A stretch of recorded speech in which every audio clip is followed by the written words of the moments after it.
So, we just got back from an amazing trip down to Phoenix, Arizona.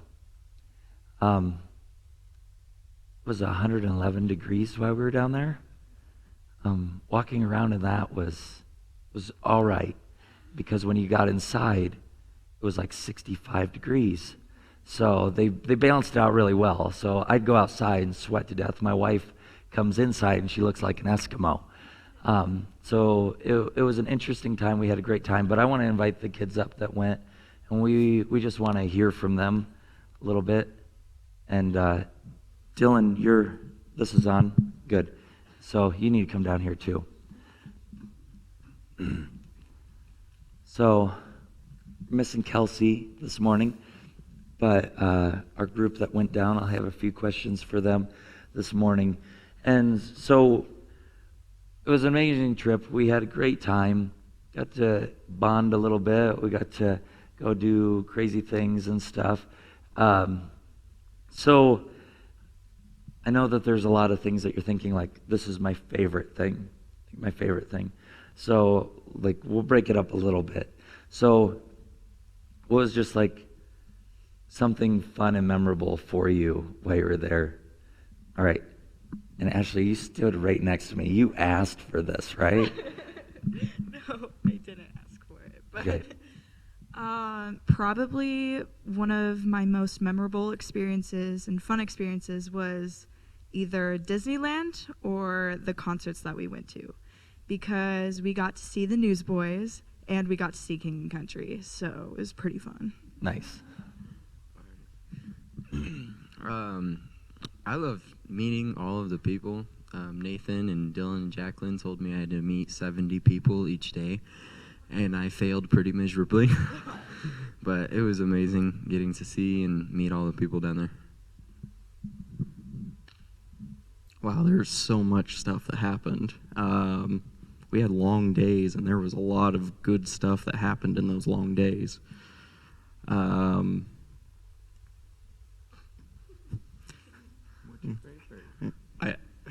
I gotta steal this from Koa's. Oh, that's messed up. So one night we get back to the rooms and we get a text from the district, and they say, we have microwave popcorn at this room. Send somebody from your room and you can get a bag of popcorn. So these two guys go from our room and get a bag of popcorn and bring it back, and we realize we don't have a microwave in our room. So we come up with the idea that we're going to try to pop popcorn with a clothes iron. So I'm all about safety. So I tell them, okay, you have to do it in the bathroom. So if it catches on fire, you can throw it in the bathtub and we can put it out. So Koa's sitting on the toilet with an iron upside down with a bag of popcorn, and Weston gets a hairdryer and is trying to heat this bag of popcorn. So they're sitting for probably 15 minutes doing this, and then realize that the iron isn't turned on.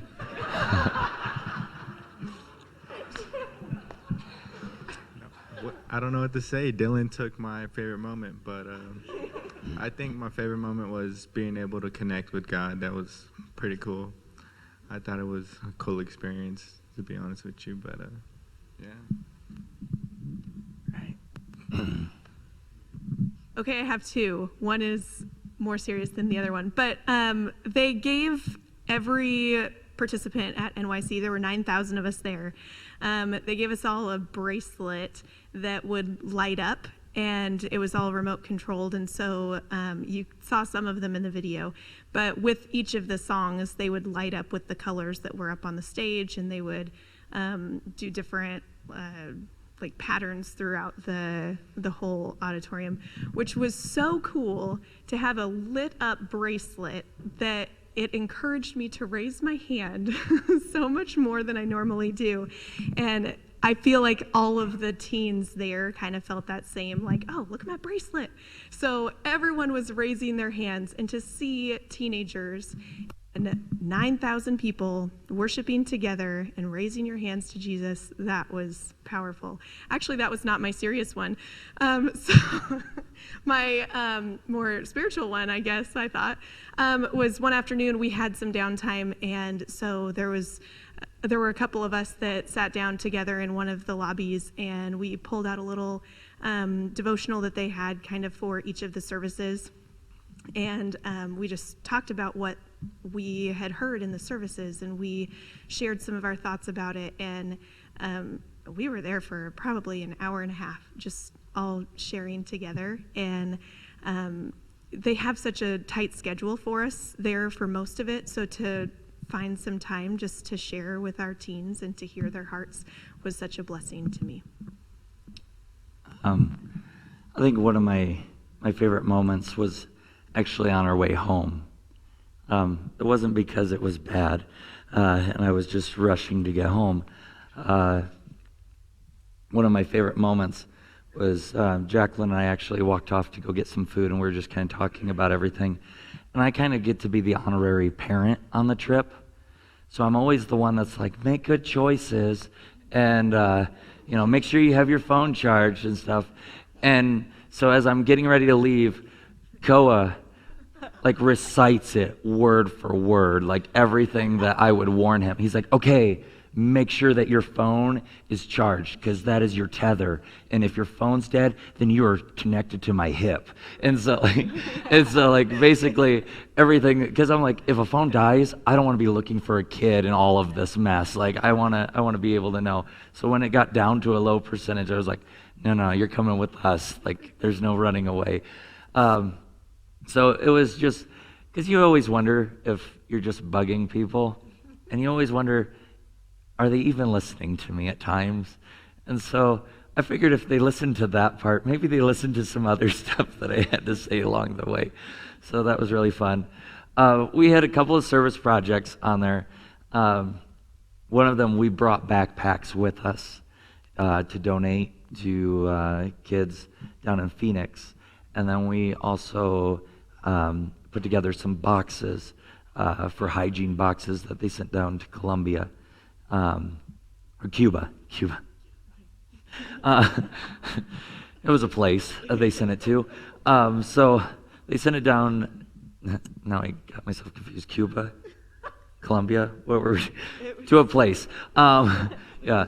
So would you guys share kind of your experience there, what you thought of it? So I thought it was pretty fun, just basically helping other people and getting to meet a lot of other great people and just making a bunch of relationships and just knowing about other people's lives and what churches they go to and just making a bunch of friends. So what job did you have to do when we were doing the care packs? So I had to fold a bunch of towels and basically check a bunch of boxes to make sure everything was in there, like toothpaste, toothbrushes, and other towels and brushes and hair ties and stuff like that. So cool.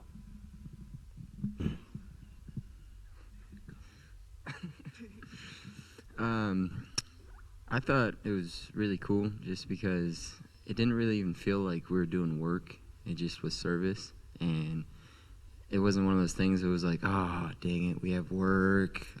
We don't have to get to play or do anything fun. It just was service. It was awesome. And we honestly just got to going, and we could have probably went a lot longer than we actually did, but it was pretty amazing to see how many we actually got filled and put together. And I was on the loading stuff together, basically, and I put everything in the bags and boxes and all that stuff, and I had fun with it. Yeah, it's our service project of putting together these hygiene kits. We kind of had a assembly line going on, and so I think most of us were on the actually putting stuff in the big Ziploc bags, and I think they had that pre-counted out, so we would have was it 575 for our group to do or something like that. And they gave us, I think, an hour to do it, and we put them together in 35 minutes. And we were asking for more bags. And they said, well, you're going to take away from what everybody else gets to put together tomorrow. So it was awesome to work with these guys and alongside the other youth groups that were in our group for that, and just have those relationships and serve together. What I thought about what was cool about the service project was it wasn't work. We were just all competing to see who could make the most bags, and it was a bunch of laughs, and pretty much it wasn't even work. It was just fun, you know, hanging out with each other and bonding. So the first day that we got there, we did the backpack drive, where we had loaded backpacks and we were then unloading them for kids to use all the school supplies. And so we were digging through our backpacks looking for pencils to put in the big giant bin of everyone's pencils. And imagine these giant bins in an enormous warehouse room with 9,000 packages of pencils in the bin, and then 9,000 packages of crayons and backpacks. We had the mountain of backpacks is what they called it. And it was an image to me of what the church can do when we work together, because each of us just brought one backpack in our stuff and squished it in and carried it along. But when it's combined with other believers coming together and all contributing, there is so much that it seems like we've done so little, but all together, God can do great things through us. Awesome. We had, for me, like I think the experience at the first backpack thing that we did was really, really cool. So I was hanging out with the boys, and I ended up, I had the backpack on my back, but we were like trying to empty things out. So I swung it around to my chest, so I was like a baby kangaroo or kangaroo with a baby in there. And so I was like grabbing all these things and throwing them in.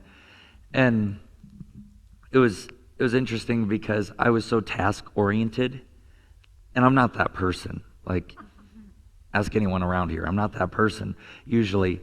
I'm more relational. But I was so task-oriented, I was like, oh yeah, I'm getting all this stuff, like I'm unloading it. I turn around, I'm like, where's my group? And I was like, boys, what's taking so long? And they're like, we're praying as we put things away. And I was like, for shame, Pastor Nathan, for shame. So I was very task-oriented, and that was the moment that Jesus woke me up a little bit and was able to help me learn from my students there, and it was a very humbling moment, but it was awesome, so awesome. Last thing that I want to ask you guys is Jesus moment. Like, was there a moment in there that was just powerful for you, just awesome, like, you know, whatever that may be, that you felt like there was a tug on your heart, or there was like, this was just a cool experience of being in this moment or whatnot. So do you have anything? Honestly, probably worshiping with like the 9,000 people that were there. And like the first day, I was worshiping and feeling God and feeling spiritual and everything. But the second day at night, I was really feeling a tug on my heart when we were singing like a bunch of songs together. And it was just amazing, and I loved it. So there was this kid there. His name was Chester. And for one of the concerts with the Newsboys, he actually got to go up on the stage and rap one of the verses of the song with him. And it was one of those things that everyone just got extremely into it, and everyone was so happy for him. It was probably the loudest point of the concert and the whole entire time. And after that, everyone followed him on social media, and I want to say he got like, what, 5,000 followers. And it was just like, it was one of those things. It was like, wow, it's not even like we're different like people. We're just all here to like celebrate and praise God, and it was just amazing for me. For me, first night we were there, we kind of went through orientation stuff, and they put us on buses and took us to a water park.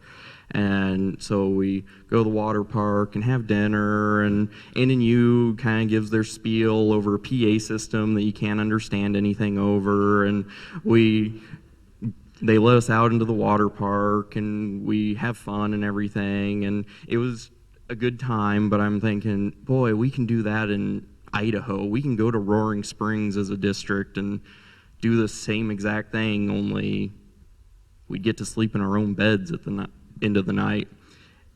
The next morning we had our first worship session, and when the band stops and there's just 9,000 kids singing together, it was amazing, and that really set the tone for the rest of the week. And that's not something that we can do just right here. That's something where believers have to come together. I think my moment was on the second night. Everyone was singing, and I'm not much of a singer, but I felt the Lord wanted me to sing, so I started singing and dancing, and from after that, I just let loose, and it was pretty fun. So that was cool.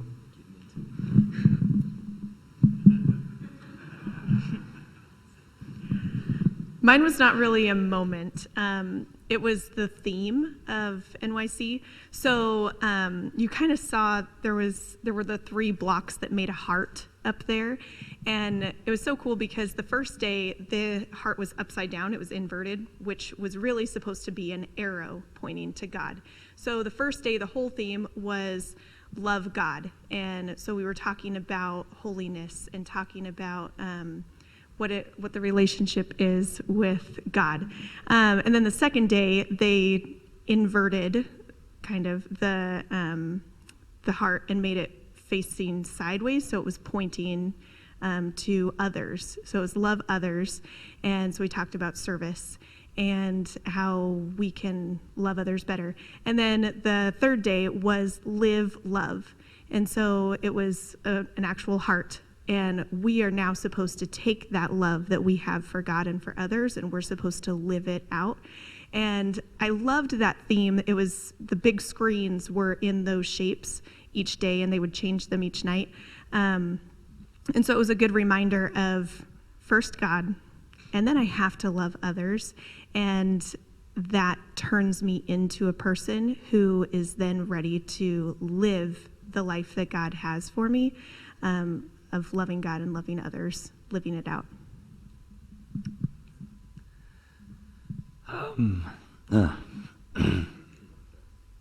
One of the moments that they mentioned earlier was when the Newsboys were playing, and this kid Chester. I don't know him. I don't know what kind of kid he was. I don't know how popular he was in his youth group, but he knew all the words to a DC Talk song. So, he knew all the songs to a Christian rap from the 80s, 90s. So he knew all these words to the song and stuff, and it was cool. And he was there, and Michael Tate comes down and like points at him and brings him up. And it changed his whole entire life. He's up there, like the kid like had enough awareness to take a selfie with Michael Tate at the same time. Like it was like I'll throw it up on our Facebook page, but you'll have to see it. It's pretty impressive. And it's just totally a God moment. I just thought of this kid and how all these people didn't even know his name, and they're chanting it at the end of that night. And I think there's that moment where God picks us, he chooses us, and he pulls us out of whatever we're in, and he brings us up there, and he embraces us and takes us into this moment with him, and we'll never be the same for it. And so it was just this crazy moment and all this stuff, and I try to get all theological with this moment where this kid gets picked up there, but like watching it, and we're all like cheering and jumping and excited for him because it's his dream come true. And so I'm getting choked up watching this kid jump up on the stage and knowing that, like, out of all the kids in the world, this kid got picked and stuff. And so I just feel like out of all the people in the world, Jesus picked me. He chose me. And he called me out of the mess that I was in, and he shared that love with me. And I want to share that with others. And so that was kind of our theme of this trip, and it was a great time. So I just want to, at this moment, thank you, church, for helping us take these teens there, helping us financially get there, for the parents that sacrificed so their kids could go and experience this once-in-a-lifetime opportunity. Thank you. Thank you for making candy bouquets, and thank you for making subs, and thank you for buying those things. People, we don't all need candy in our houses, and we're all on diets, and I just appreciate you buying that stuff anyway to show the love of Christ. We thank you so much. At this time, would you guys stand? We're going to greet one another. If you guys want to come up here and encourage these guys real quick, that'd be great. Thank you so much.